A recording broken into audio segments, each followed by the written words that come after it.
Shalom guys, thank you ya udah join di ibadah online and teens hari ini. Selamat datang buat kamu yang baru ikut ibadah online bersama kami. Dan jangan lupa ya, minggu depan ikutan lagi ibadah online di jam yang sama. Oh iya, di ibadah ini teman-teman juga bisa loh memberikan persembahan dengan cara scan QR berikut ini.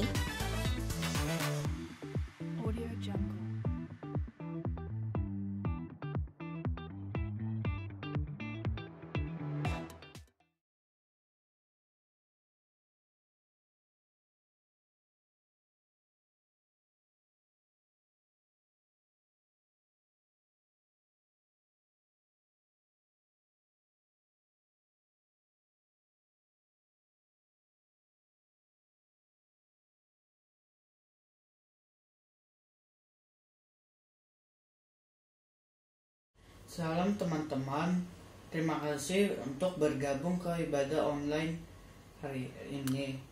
Sebelum kita memulai ibadah, mari kita berdoa. Kami mengucap syukur karena hari ini kami dapat melaksanakan ibadah secara online. Berkatilah ibadah ini menjadi kebaktian yang kudus, dan berkatilah di hadapan Tuhan. Berkatilah orang-orang yang terlibat di dalam ibadah ini, seperti singer, WL, dan pembawa firman. Tuhan, berterima kasih, kami siap untuk melaksanakan ibadah ini. Dalam nama Tuhan Yesus, haleluya, amin. Shalom teman-teman, selamat datang di online service Battle Teens Community. Mari kita menyiapkan hati dan pikiran kita untuk memuji dan menyembah Tuhan.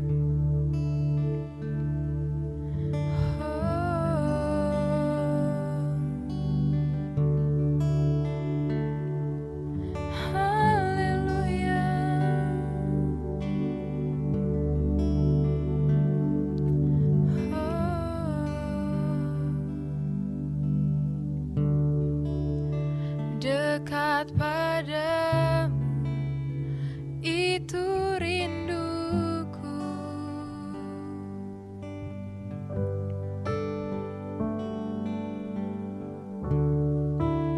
Setiap kataku, kau pun menunggu.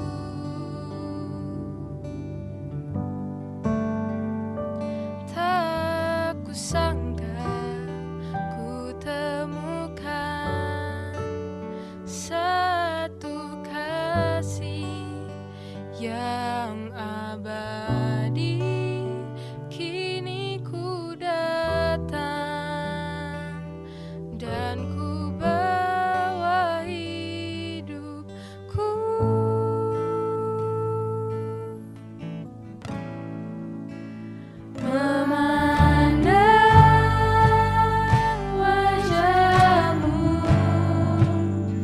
Mengikuti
Terima kasih Yesus, Engkau sangat baik, teramat baik bagiku.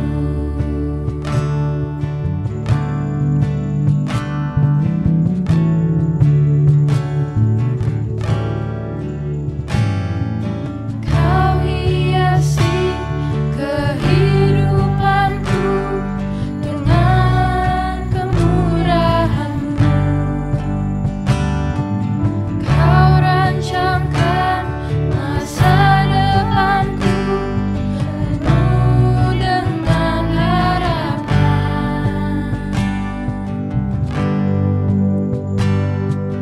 Kau hiasi kehidupanku dengan kemurahan-Mu.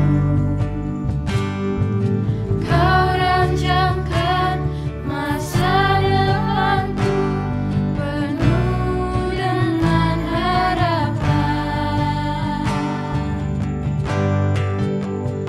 Aku ada saat ini, semuanya karena kasih-Mu. Aku hidup hari ini, semua berkat kemurahan-Mu. Terima kasih Yesus, Engkau sangat baik, teramat baik. Aku ada saat ini, semuanya karena kasih-Mu. Aku hidup hari ini, semua berkat kemurahan-Mu. Terima kasih Yesus, Engkau sangat baik, teramat baik. Aku ada saat ini, semuanya karena kasih-Mu. Aku hidup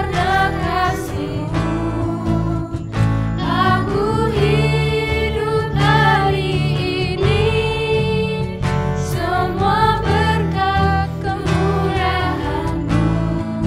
Terima kasih Yesus, Engkau sangat baik, teramat baik. Aku ada saat ini, semuanya karena kasih-Mu.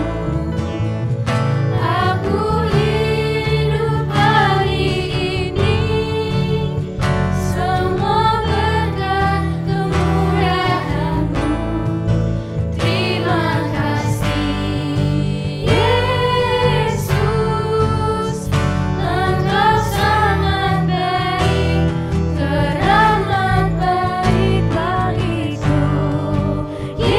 Yesus, Engkau sangat baik, teramat baik bagiku. Yesus, Engkau sangat baik, teramat baik bagiku.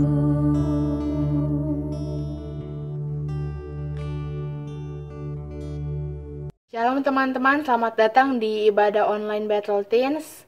Sebelum mendengarkan firman Tuhan, mari kita siapkan hati kita, mari kita berdoa.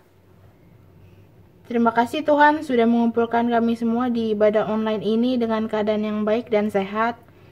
Kami percaya walaupun hanya secara online, Tuhan tetap menyertai kami semua dimanapun kami berada. Sekarang kami akan mendengarkan firman Tuhan. Berkati hamba yang menyampaikan firman Tuhan agar firman Tuhan yang disampaikan dapat bermanfaat dan dapat kami praktekkan di kehidupan kami sehari-hari. Dalam nama Tuhan Yesus kami berdoa. Amin. Shalom teman-teman Bethel Teens dimanapun berada. Senang sekali ya kita bisa ketemu lagi di ibadah online. Meskipun kita nggak bisa ketemu secara fisik, tapi lewat teknologi kita bisa saling menyapa dan bisa saling menguatkan satu dengan yang lain. So, sekarang saya mau kasih kesempatan buat teman-teman buat nyapa dulu nih, teman-teman yang belum disapa tadi ya. Di sana ada kolom komen dan kamu bisa lihat namanya. Terus kamu bisa katakan, "Hai," misalnya Yohana, "Hai Janice," atau "Hai Billy." Katakan di sana, "Apa kabar? Luar biasa." Dan biar kita ngerasa benar-benar kita ini kayak benar-benar ketemu gitu ya. Karena memang buat anak-anak zaman sekarang, kadang nggak harus ketemu secara fisik sih, asal kita deket satu dengan yang lain lewat teks atau lewat video call, kita bisa merasakan kehangatan itu. Nah, kalau ada teman-teman yang baru pertama kali hadir di ibadah online ini, teman-teman boleh bilang dan katakan, "Saya baru di sini." Di sana nanti ada teman-teman pastoral kita yang akan nyapa kalian dan akan ngajak ngobrol kalian, dan yang pastinya mereka juga akan ngajak kalian ikutan komsel. Tujuannya apa? Biar meskipun kita lagi social distancing dan gak ketemu, kita tetap bisa stay connected and kita bisa tetap grow together in God. Hari ini kita akan membahas sebuah tema yang diberi judul Tuhan Tidak Pernah Salah. Katakan di kolom komen, Tuhan tidak pernah salah. Banyak orang-orang yang sering kali ngomong kayak gini, Tuhan tuh punya plan yang sempurna, Tuhan tuh gak pernah salah. Apa yang dia lakukan itu semuanya akan baik. Tapi ketika kita melihat keadaan sekitar sekarang, banyak orang-orang yang mengatakan hal tersebut mulai berpikir dan mereka mulai ngomong kayak, masa sih kayaknya Tuhan salah deh. Kalau Tuhan benar-benar Tuhan, masa sih dia ngizinin corona itu ada sedemikian lama. Di Indonesia teman-teman bisa lihat, kemarin saya dengar berita setidaknya dalam 1 hari itu diumumkan ada 1.800 orang yang mengidap positif corona. Jadi 1.800 orang bertambah hanya dalam 1 hari. Luar biasa banget. Dan kalau kita lihat, teman-teman mungkin boleh ngobrol sama orang tua atau saudara, mereka yang punya bisnis, buat mereka ini adalah saat-saat yang benar-benar sulit. Kita mulai dari bulan Maret mulai stay at home. Maret udah berlalu, kita berharap April corona berhenti, ternyata tidak. Mei berlalu, Juni berlalu, sekarang Juli, sebentar lagi Agustus. Coba angkat tangan dan katakan, "Saya ulang tahun di rumah." Coba tulis di komen. Berapa banyak kita yang udah ulang tahun di rumah gak kemana-mana. Dan kita mulai berpikir, ini bener gak sih? Tuhan tuh sebenarnya mampu gak sih? Tuhan tuh kayaknya bisa gak sih mengusir corona ini? Dan kita mulai merasa kayak iman kita tuh berkurang. Teman-teman kita yang mungkin terimbas secara ekonomi keluarganya mungkin lebih dulu mengatakan hal ini. Mungkin kayaknya Tuhan salah. Kenapa? Karena di pemikiran mereka Tuhan yang hebat itu harusnya adalah Tuhan yang bisa mengeluarkan mereka dari permasalahan ini. Tapi kok kayaknya Tuhan gak ngapa-ngapain sih sekarang? Pasti Tuhan salah. Sebentar teman-teman. Jangan cepet-cepet ambil keputusan, ambil conclusion, ambil kesimpulan sementara kita belum selesai lihat seluruh ceritanya. Berapa banyak di sini yang senang nonton? Saya tuh senang nonton. Dan ketika saya nonton, seringkali kita tuh suka mengambil kesimpulan ya. Wah, kayaknya nih si orang ini nih bakal gak bener. Oh, kayaknya si orang ini bakal salah. Oh, kayaknya si orang ini bakal kalah. Tapi ternyata kita gak bisa menyimpulkan apa yang akan terjadi sama orang ini. Apalagi kalau di TV series tuh. Kalau di TV series tuh sering banget orang-orang tuh gak bisa nebak tokohnya tuh mau bergerak kemana. Tapi kita gak akan bisa menyimpulkan sesuatu sampai filmnya berakhir. Karena itu kita juga gak boleh bilang Tuhan salah. Karena kenapa?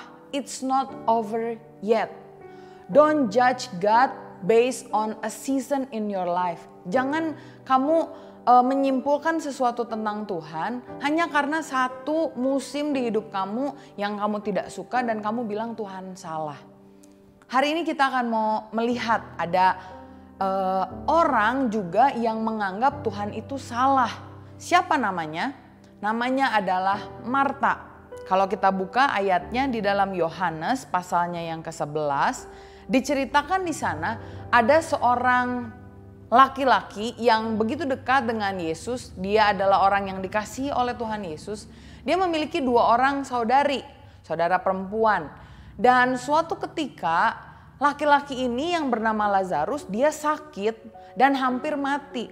2 orang saudarinya ini melihat Lazarus sudah hampir mati. Akhirnya dia bilang ke Tuhan Yesus, dia mengirimkan pesan. Kalau zaman sekarang mungkin lewat WhatsApp ya.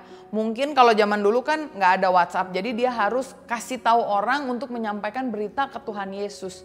Lewat WhatsApp kalau zaman sekarang bilang, hey bro, Tuhan ini nih Lazarus udah sakit berat dan dia mau mati. Cepetan dong ke sini. 2 orang saudari ini percaya banget bahwa Tuhan tidak pernah salah. Karena itu dia panggil Tuhan Yesus untuk menyembuhkan Lazarus. Tapi menarik banget, di dalam Alkitab dikatakan di ayat yang ketiga, Yohanes pasalnya yang ke-11 berkata demikian. Kedua perempuan itu mengirim kabar kepada Yesus. Tuhan, dia yang engkau kasihi yaitu Lazarus sakit. Ayat 4 ini menarik banget, dikatakan di sana, ketika Yesus mendengar kabar itu, ia berkata penyakit itu tidak akan membawa kematian, tetapi akan menyatakan kemuliaan Allah. Sebab oleh penyakit itu anak Allah akan dimuliakan.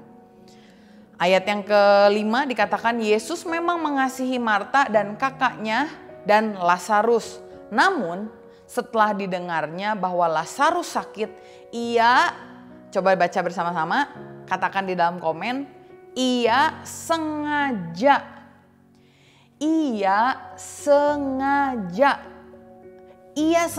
tinggal 2 hari lagi di tempat di mana ia berada.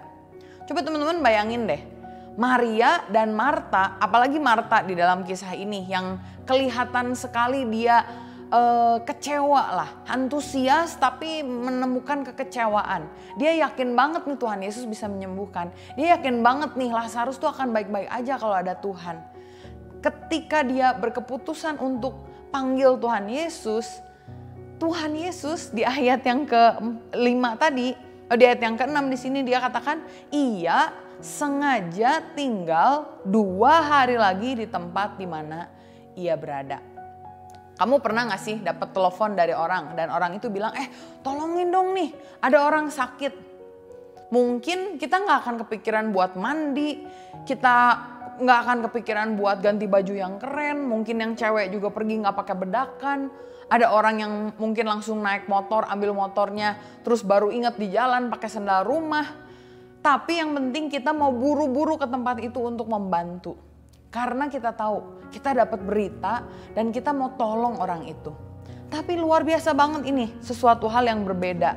Yang di luar pengertian kita, di luar akal pikir kita. Kita bakal pikir bahwa ketika kita ngomong, Tuhan Yesus tolong dong Tuhan. Kita pasti mikir Tuhan itu pasti akan langsung tolong kita. Tapi dalam kisah ini Tuhan Yesus malah sengaja tinggal 2 hari lagi di tempat di mana ia berada. Coba bayangin apa yang ada di pikiran Marta. Dia pasti harap-harap cemas, nungguin. Ketika berita disampaikan dia tahu pasti, kalau biasa nyampein berita dari kota ini ke kota sana paling hanya beberapa hari lah, gak nyampe seminggu misalnya. Dan dia akan bisa hitung, kalau Tuhan Yesus udah dengar, pasti Tuhan Yesus jalan ke sini, mungkin beberapa jam nanti nyampe, langsung dia bisa ketemu dengan Lazarus saudara saya. Tetapi Tuhan Yesus tinggal di tempat di mana dia berada. 2 hari setelah dia mendengar tentang kabar dari Lazarus. Maka ketika Tuhan Yesus datang, Marta berpikir everything is already too late. Semuanya itu udah terlambat. Tuhan, kalau Tuhan nolong saya waktu itu, pasti Lazarus gak akan mati. Itu yang dia katakan di ayat yang ke-20. Ketika Marta mendengar bahwa Yesus datang, ia pergi mendapatkannya. Tetapi Maria tinggal di rumah. Coba lihat ya, ketika Yesus datang, Marta itu langsung ketemuin Tuhan Yesus. Karena dia udah bener-bener pengen nunggu banget ketemu Tuhan Yesus. Dan ketika dia ketemu dengan Tuhan Yesus, Marta langsung mengatakan kekecewaannya. Marta langsung bilang, Tuhan, sekiranya Engkau ada di sini, saudaraku pasti tidak mati. Di dalam kehidupan kita, seringkali kita juga mengatakan hal yang serupa. Meskipun cara ngomongnya berbeda, meskipun masalahnya berbeda. Tuhan, seandainya aja Engkau menghapuskan corona, tahun ini pasti saya bisa lulus, saya bisa keluar negeri. Tuhan, seandainya saja corona itu gak menghancurkan bisnis papa saya pasti udah bisa kuliah ke SMA, ke SMP yang saya mau. Tapi sekarang saya jadi luntang-lantung karena usaha keluarga saya hancur. Tuhan, seandainya Engkau tidak membiarkan penyakit ini berlarut-larut, pasti saya bisa kuliah. Kalau sekarang saya gak bisa kuliah, bayar uang sekolah aja gak bisa. Tuhan, seandainya aja Tuhan tolong keluarga kami, mungkin mobil yang ada, tanah yang dipunya oleh keluarga kamu gak harus dijual. Dan yang lebih menyedihkan, mungkin konteksnya sama dengan apa yang dikatakan oleh Marta. Tuhan, seandainya Engkau Tuhan, mungkin orang tua saya gak akan meninggal karena corona. Kita melihat ada begitu banyak iman yang tergoncang ketika corona ini terjadi. Banyak orang yang mendapatkan masalah di segala bidang. Ada yang masalah ekonomi, ada yang jadi sakit, ada yang keluarganya jadi berantakan karena orang tuanya uring-uringan marah-marah karena bingung, mereka nggak tahu mau menyelesaikan masa ini seperti apa. Dan seringkali ketika kita melihat keadaan, kita menyimpulkan dan kita bilang, Tuhan, Engkau salah. Hari ini kita mau lihat, setidaknya ada 3 hal yang kita bisa belajar. Gimana caranya agar kita, anak-anak remajanya Tuhan, meskipun kita masih muda, kita bisa berdiri dengan iman yang kokoh di masa-masa ini. Meskipun ada hal-hal yang mungkin di luar ekspektasi kita, mengecewakan kita, tapi kita tetap mau ngomong bahwa Tuhan gak pernah salah. Ada 3 hal yang saya pengen teman-teman mulai bisa pikirkan dan lakukan di dalam kehidupan kita. Yang pertama yang harus kita lakukan agar kita bisa melihat bahwa Tuhan tidak pernah salah adalah kita harus percaya maksudnya. Trust His thoughts. Yesaya 55 ayat 8-9 berkata demikian. Sebab rancanganku bukanlah rancanganmu dan jalanmu bukanlah jalanku. Demikian firman Tuhan. Seperti tingginya langit dari bumi, demikianlah tingginya jalanku dari jalanmu dan rancanganku dari rancanganmu. Saya senang terjemahan bahasa Inggrisnya. Dikatakan di sini, for my thoughts are not your thoughts. Seringkali kita mikir, oh kalau kita mikir seperti ini, Tuhan pasti mikirnya sama. Oh kalau kita mikir solusinya harus sekarang, oh Tuhan pasti mikirnya bakal sama. Caranya akan sama. Dan kita mulai ketika itu tidak sesuai dengan kenyataan yang kita mau, kita mulai menyimpulkan, pasti nih Tuhan tuh salah. Kita mulai meragukan pikirannya, kita mulai meragukan maksudnya, kita mulai meragukan tujuannya. Padahal Tuhan katakan lagi di dalam firman Tuhan, neither are your ways my ways. Dan jalanmu bukan jalanku, declares the Lord. As the heavens are higher than the earth, so are my ways higher than your ways, and my thoughts than your thoughts. Kita lihat sejauh langit dari bumi, itu jauh banget loh by the way. Kita bisa ngebayangin, kalau dari langit ke bumi, itu tuh barang-barang yang ada di bumi tuh kadang gak kelihatan, bener gak sih? Kita pikir, saya punya rumah yang besar, saya punya mobil yang banyak misalnya. Saya punya sesuatu yang bisa saya banggakan. Kalau kita bisa lihat dari langit, kalau kita lihat dari langit apa yang kita punya itu belum tentu kelihatan. Dan ketika kita ada di bumi ya, seringkali kita lihat kayak, bagian ini tuh kayaknya ada sesuatu yang gak beres gitu ya. Kita lihat kayaknya kok gak keren gitu ya. Tapi ketika kita lihat dari langit ternyata berbeda. Karena kan kita bisa lihat segalanya dari atas. Kita bisa lihat sesuatu tuh kayak berbeda gitu kalau kita dari atas. Dulu saya senang merajut ya. Bukan merajut, apa sih namanya? Cross stick. Ya, walaupun mungkin teman-teman di sini pada nggak percaya gitu, masa sih Cijas cross stick? Saya dulu suka cross stick loh. Dan saya suka ikutin polanya. Kadang saya suka bingung gitu, ini kok kalian tahu kan ya cross stick itu yang kayak bikin lukisan yang suka ditempel di tembok. Kalau di rumah-rumah kuno tuh pasti ada lah. Terus ada kayak kotak-kotaknya kecil dan kita tuh kasih benang gitu ya di sana. Seringkali polanya itu bingung. Kok jelek ya? Kok kayaknya nggak bagus ya? Tapi begitu dibalik atau begitu udah selesai, begitu kita lihat dari jauh, oh ternyata keren juga. Seringkali waktu saya cross stick, saya tuh suka bilang, ini tuh salah gak sih? Polanya kayaknya salah. Dan saya pernah lakukan, kayaknya ini polanya salah, udahlah polanya udah ikutin saya aja. Saya bikin pola sendiri. Jadinya seperti apa? Nggak jadi. Karena si pabriknya itu udah punya tujuan, dia udah tahu nih caranya tuh begini. Yang ini daerah harus hitam dulu. Meskipun aneh gitu ya, kadang saya pernah bikin satu yang gambar muka tapi ada hitamnya. Lah kok ini gambar muka ada hitamnya? Setelah saya selesai baru saya bisa lihat, oh ternyata itu tuh bagian bayangan. Tapi pabrik penjualnya dia udah tahu karena dia udah punya maksud dan tujuan yang final, yang di akhir. Jadi kita juga harus belajar demikian. Ketika kita lihat jalan hidup kita, mungkin ada masalah, ada waktu-waktu kelam, ada hal-hal yang kita nggak mengerti. Don't judge God's character based on a season of your life. Jangan kita menyimpulkan karakternya Tuhan hanya karena satu musim yang kita tidak suka di dalam kehidupan kita. Dan kita bilang Tuhan jahat, Tuhan salah. No. Karena ceritanya belum selesai. Kalau kita lihat tadi di kisah Marta dan Maria, dia menyampaikan sesuatu kepada Tuhan dan Tuhan mendengar. Ayat yang keempat dikatakan ketika Yesus mendengar kabar itu.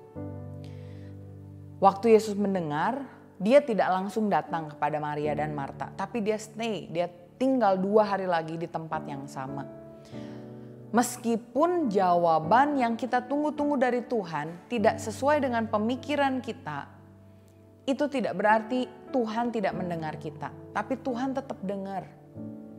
Kalau kamu punya permasalahan, beban yang kamu pikir kayaknya terlalu berat, kamu bawa semuanya dalam doa dan Tuhan pasti mendengar.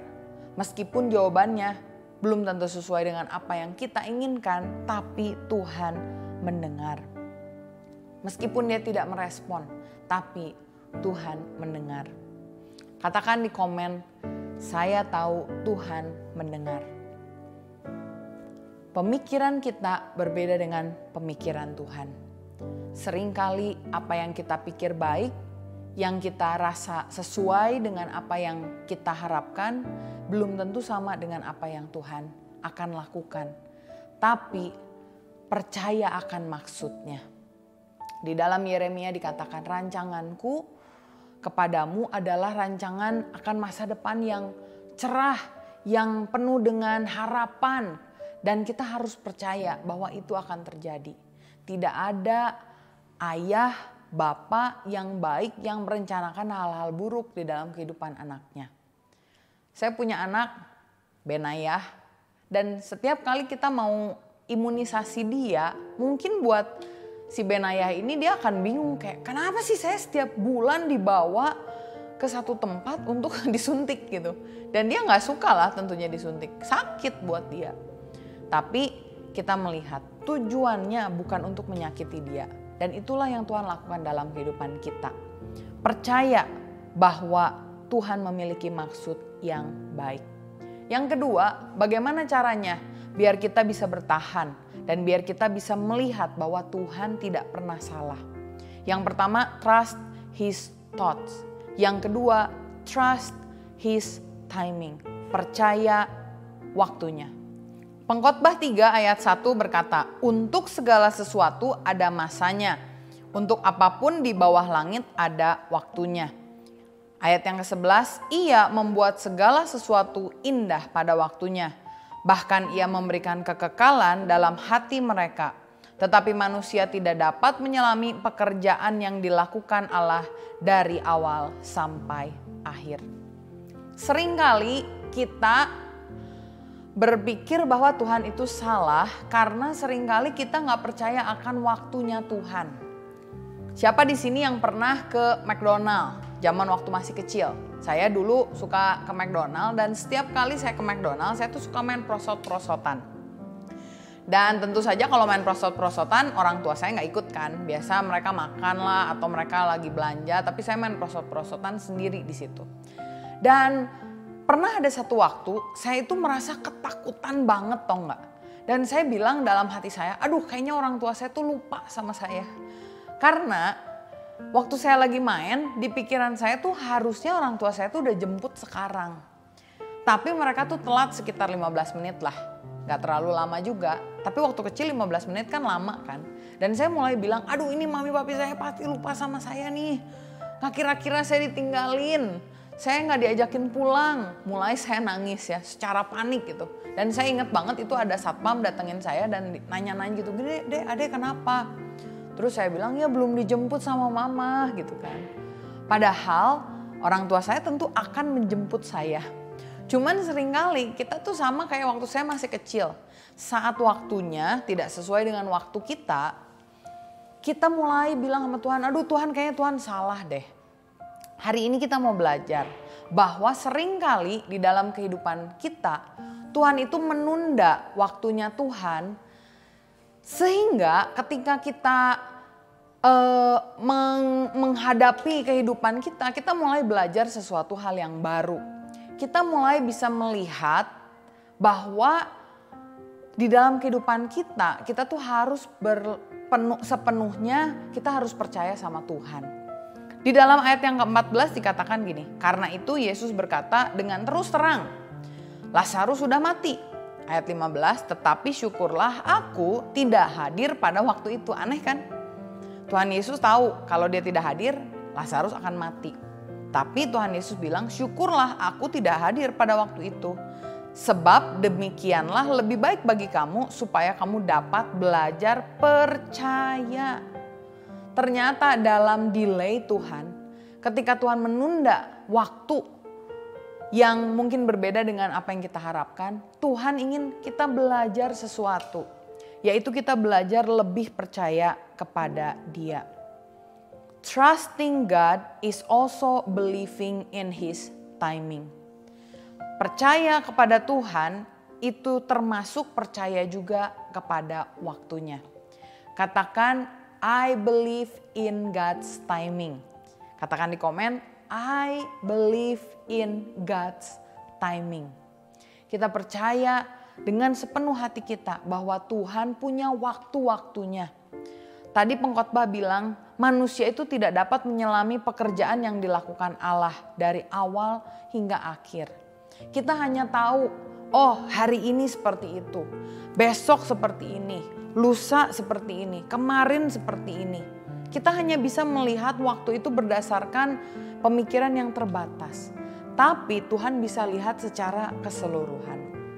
Ada teman-teman yang stay at home, diam di rumah, pernah bikin kue. Bikin kue itu harus tepat waktunya. Ketika kita masukin ke oven, kita nggak boleh terlalu lama atau terlalu sebentar. Seringkali buat pemula yang kita lakukan adalah apa? Kita masukin kue dan kita lihat kayaknya udah mateng deh. Begitu kita keluarin, ternyata belum mateng, belum kering.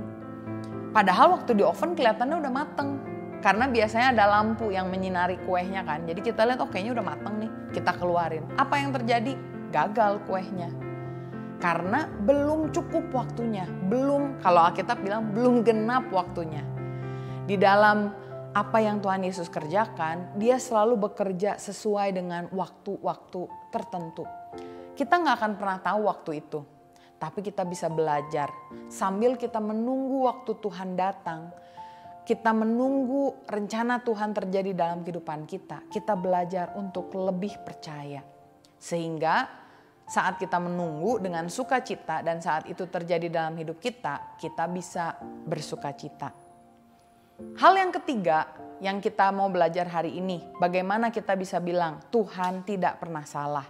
Hal yang ketiga adalah trust in His training. Percaya caranya Tuhan. Kalau yang tadi pertama, percaya akan maksud Tuhan, pemikiran Tuhan. Yang kedua, kita percaya akan waktunya Tuhan. Yang ketiga, kita percaya akan caranya Tuhan. Ibrani pasalnya yang ke-12 ayat yang ke-5 dikatakan demikian. Dan sudah lupakah kamu akan nasihat yang berbicara kepada kamu seperti kepada anak-anak? Hai anakku, janganlah anggap enteng didikan Tuhan dan janganlah putus asa apabila engkau diperingatkannya. Ayat yang ke-6, karena Tuhan menghajar orang yang dikasihinya dan ia menyesah orang yang diakuinya sebagai anak. Kalau kita dididik oleh Tuhan, kita harus bersyukur. Dan kita bukannya bilang bahwa Tuhan itu jahat, tapi justru sebaliknya.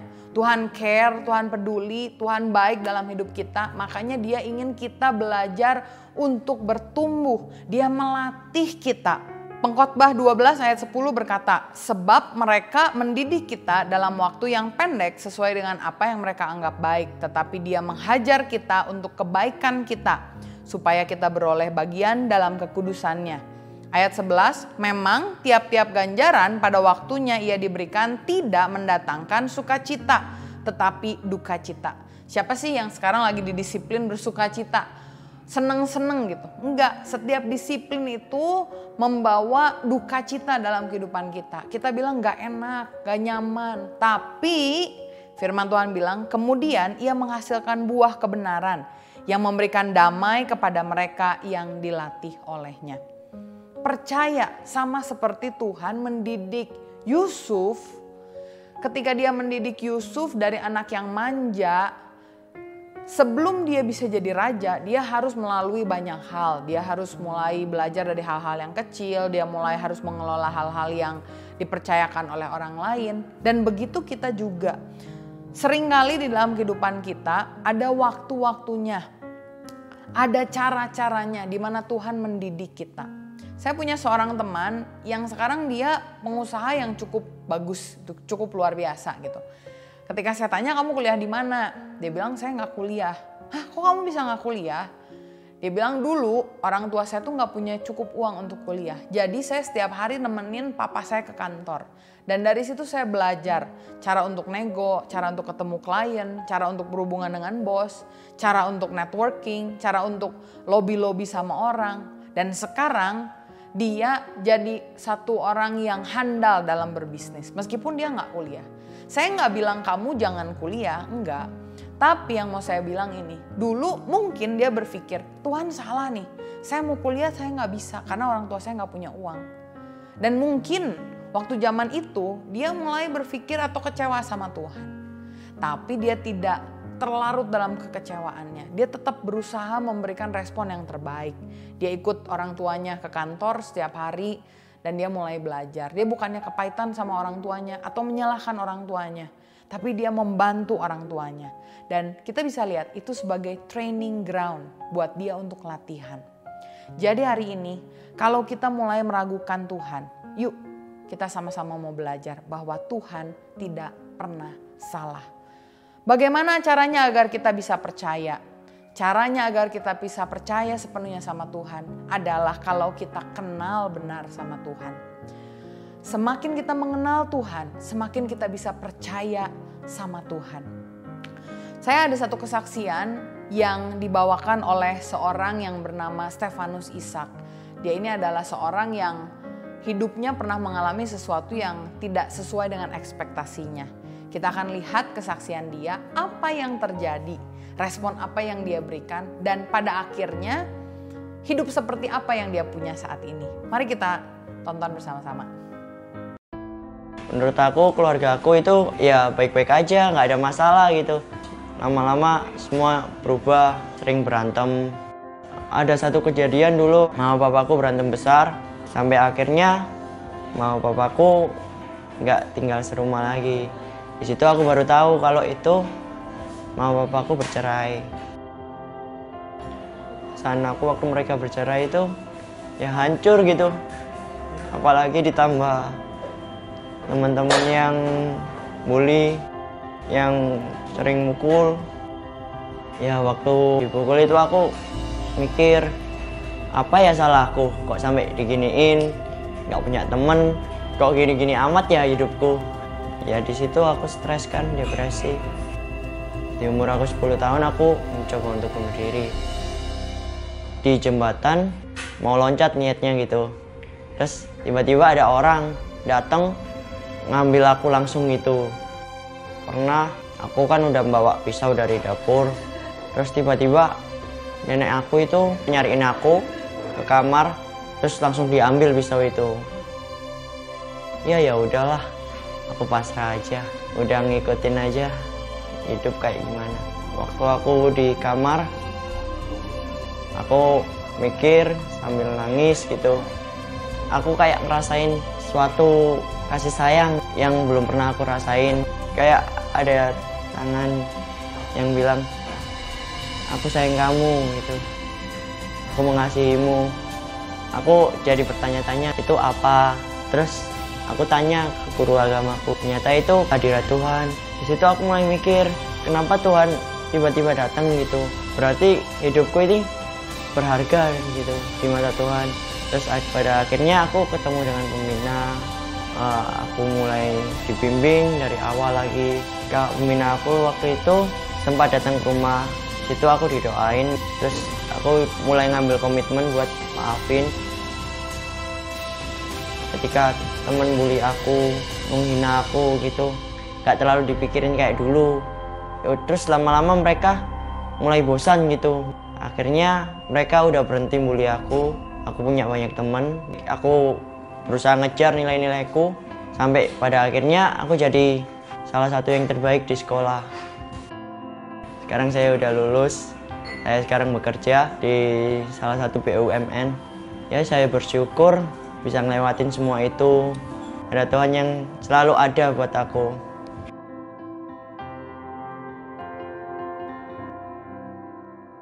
Stefanus sempat menyalahkan Tuhan. Stefanus sempat hendak membunuh dirinya. Umur 10 loh udah mau bunuh diri. Tapi Tuhan menunjukkan kasih-Nya pada dia. Dan dia merasa kaget. Kok ada ya? Seperti orang yang bilang, aku sayang kamu. Dia merasa seperti dipeluk. Dan mulai saat itu dia mulai penasaran, ini siapa nih? Dan dia mulai cari tahu. Dia tanya sama guru agamanya. Dia datengin kakak pembinanya dan dia mulai dibina. Semenjak itu dia mulai mengenal Tuhan. Dan itulah yang saya percaya membuat dia tidak berhenti. Dia tidak lagi mau bunuh diri. Dia tidak lagi menyalahkan keluarganya. Bahkan dia mau mengampuni orang tuanya. Dia mau mengampuni orang yang bully dia.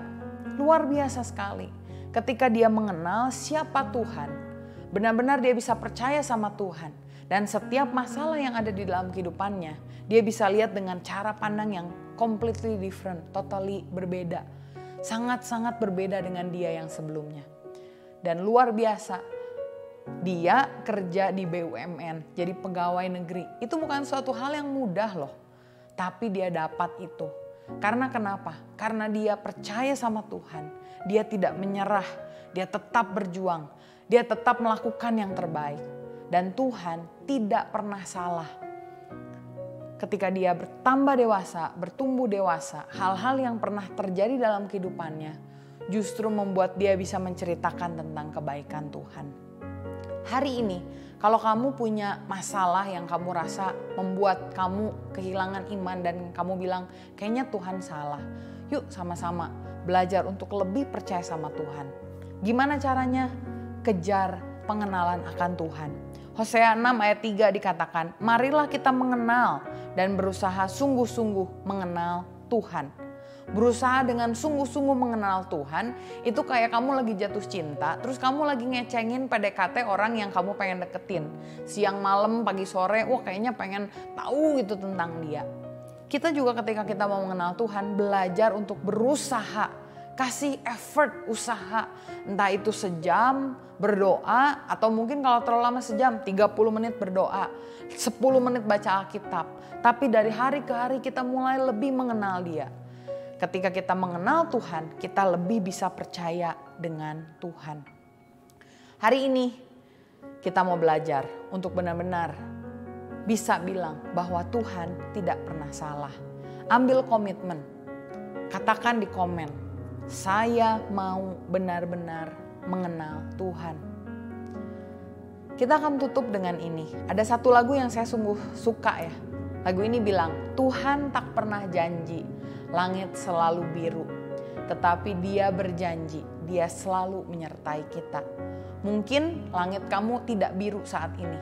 Tapi kita mau sama-sama renungkan lirik dari lagu ini. Dan kita benar-benar mau bilang sama Tuhan, Tuhan Engkau gak pernah salah. Karena itu saya gak mau menyerah. Saya gak mau putus asa.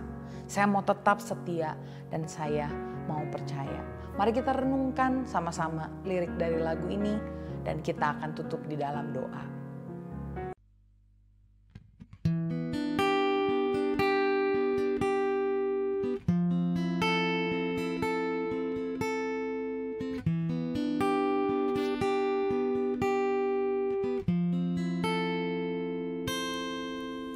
Tuhan tak pernah janji, langit selalu biru, tetapi Dia berjanji selalu menyertai.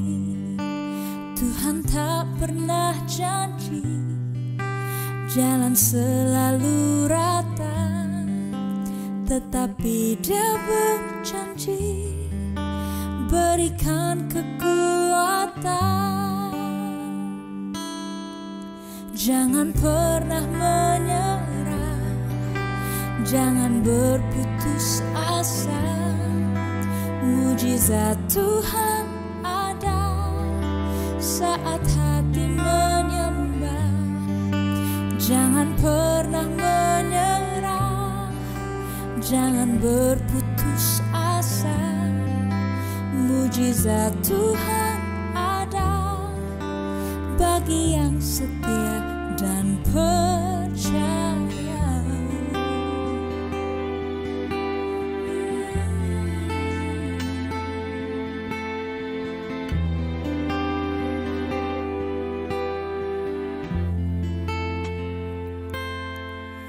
Tuhan tak pernah janji, langit selalu biru, tetapi Dia berjanji selalu menyertai. Tuhan tak pernah janji, jalan selalu rata, tetapi Dia berjanji berikan kekuatan. Jangan pernah menyerah, jangan berputus asa. Mujizat Tuhan ada saat hati menyembah. Jangan pernah menyerah, jangan berputus asa. Mujizat Tuhan ada bagi yang setia dan percaya.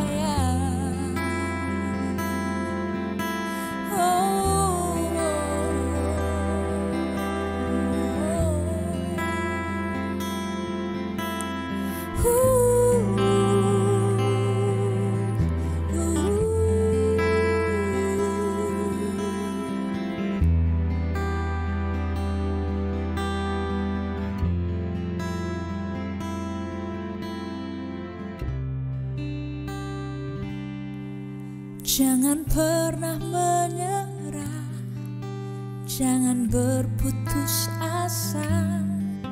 Mujizat Tuhan ada saat hati menyembah. Jangan pernah menyerah, jangan berputus asa. Mujizat Tuhan ada saat hati menyembah.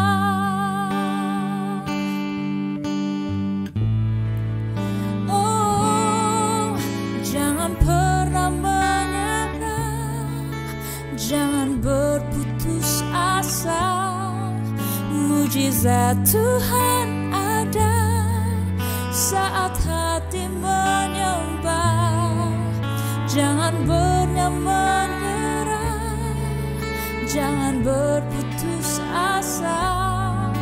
Mujizat Tuhan ada bagi yang setia dan percaya.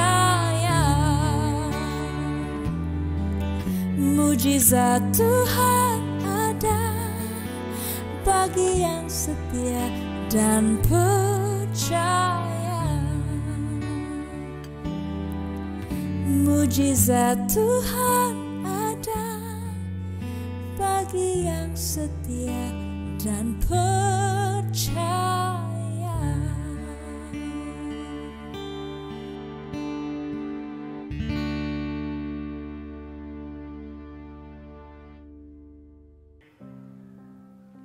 Bapa, kami mengucap syukur, meskipun Engkau tidak pernah berjanji bahwa langit akan selalu biru, tetapi Engkau berjanji, Engkau tidak akan pernah meninggalkan kami. Kami mau belajar Tuhan untuk tidak menyimpulkan karakter-Mu dari satu musim yang kami tidak sukai. Tapi kami mau tetap berkata bahwa Tuhan, Engkau selalu sempurna, Engkau tidak pernah salah. Ajarkan kami untuk percaya kepada pemikiran-Mu, kepada maksud-Mu. Ajar kami percaya kepada waktu-Mu. Ajar kami percaya kepada cara-Mu. Cara Engkau mendidik kami, melatih kami. Kami mau lebih sungguh lagi mengejar Engkau. Sehingga kami bisa lebih lagi percaya kepadamu. Terima kasih Tuhan. Engkau yang memberkati anak-anak-Mu dimanapun berada. Biarkan mereka menjadi remaja-remaja yang menopang keluarga mereka di dalam doa, di dalam mesbah keluarga. Biarkan mereka jadi remaja yang berdampak. Meskipun waktu-waktu ini sulit, tapi biarkan melalui kehidupan anak-anak remaja-Mu ini, mereka memberikan influence yang positif buat keluarga mereka. Sehingga keluarga mereka bisa bersuka cita, tetap kuat, tetap berdiri dengan iman. Dan pada waktunya kami akan melihat apa yang Kau kerjakan di dalam kehidupan kami adalah untuk kebaikan kami. Terima kasih Tuhan. Materaikan firman-Mu dalam hati kami. Dan biarkan Roh Kudus yang terus bekerja mengingatkan kami. Hanya di dalam nama Tuhan Yesus Kristus kami telah berdoa dan mengucap syukur. Haleluya. Amin.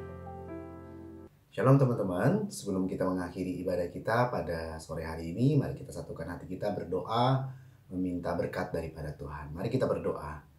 Bapa Surgawi, kami mengucap syukur ya Tuhan buat penyertaan-Mu sepanjang ibadah online ini. Kami percaya Roh Kudus hadir dan menjamah setiap kami. Meskipun secara online, tapi kami percaya Tuhan mengerti dan mengetahui apa yang menjadi kerinduan kami. Biarlah segala sesuatu yang kami lakukan ini berkenan di mata-Mu ya Tuhan. Setiap anak-anak muda-Mu yang mengikuti ibadah ini boleh haus, lapar akan Engkau, dan boleh dipuaskan melalui kebenaran firman-Mu. Sebentar Tuhan, kami akan mengakhiri doa kami, mengakhiri ibadah online kami pada kesempatan ini. Kami minta berkat yang datangnya daripada Tuhan. Mari teman-teman, angkat kedua tanganmu dimanapun engkau berada. Mari terimalah berkat daripada Allah Bapa, kecintaan daripada Tuhan Yesus, dan dengan kuat kuasa Roh Kudus menyertai kita semua mulai sekarang sampai selama-lamanya, sampai Tuhan Yesus datang kedua kalinya. Setiap kita yang sudah diberkati Tuhan, sama-sama kita katakan amin. Puji nama Tuhan, ibadah kita telah selesai teman-teman semuanya. Minggu depan jangan lupa ikut lagi ibadah online di jam yang sama. Tuhan Yesus memberkati.